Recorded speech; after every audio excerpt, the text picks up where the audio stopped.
বাতিল হয়নি সন্দীপ ঘোষের রেজিস্ট্রেশন। সমহিমার ফিরে এলেন আরজি করের প্রাক্তন প্রিন্সিপাল সন্দীপ ঘোষের রেজিস্ট্রেশন বাতিল নিয়ে ইতিমধ্যে বিতর্ক সৃষ্টি হয়েছে।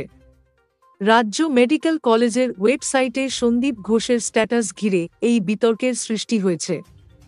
প্রশ্ন উঠতে শুরু হয়েছে, আদৌ কি সন্দীপ ঘোষের রেজিস্ট্রেশন বাতিল হয়েছে?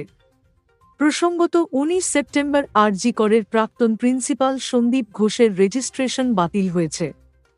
সন্দীপ ঘোষের রেজিস্ট্রেশন বাতিল করেছে খোদ রাজ্য মেডিকেল কাউন্সিল। যদিও মেডিকেল কাউন্সিলের স্ট্যাটাস রিপোর্ট বলছে অন্য কথা।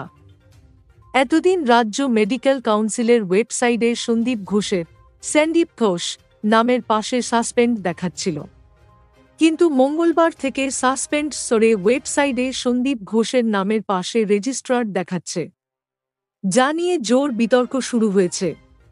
এই প্রসঙ্গে মেডিকেল কাউন্সিলের রেজিস্ট্রার মানস চক্রবর্তী বলেন, কোথাও একটা ভুল হয়েছে, এমনটা হওয়ার কথা নয়, স্ট্যাটাস রিমুভ হওয়ার কথা ছিল। এই প্রসঙ্গে চিকিৎসক সুরবন গোস্বামী বলেন, এই মেডিকেল কাউন্সিল অবৈধ, দুষ্কৃতীদের আখড়ায় পরিণত হয়েছে এই কাউন্সিল। যাদের নাম উঠে আসছে তিলোত্তমার ঘটনায় তাঁরাই এই কাউন্সিল চালায়, তাই তাঁদের কাছে থেকে আমরা আশা করি না। অন্যদিকে সন্দীপ ঘোষের নার্কো টেস্ট করাতে চায় সিবিআই। অন্যদিকে টালা থানার ওসির পলিগ্রাফ টেস্ট করাতে চায়। যদিও প্রাথমিকভাবে দুই অভিযুক্ত নিজেদের অসম্মতির কথা জানিয়েছে। সন্দীপ অভিজিৎকে আদালতে পেশ করে ফের আবেদন জানাবে সিবিআই বলে জানা গিয়েছে। সন্দীপ ও অভিজিতের 5 দিনের সিবিআইয়ের জেরায় কি উঠে এসেছে তা আজকে আদালতে সিবিআই জানাবে বলে জানা গিয়েছে।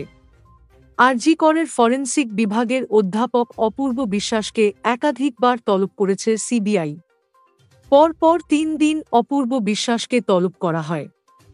সেখানে তাঁকে কোন প্রসঙ্গে জিজ্ঞাসাবাদ করা হয় তা তিনি সাংবাদিকদের বলতে অস্বীকার করেন।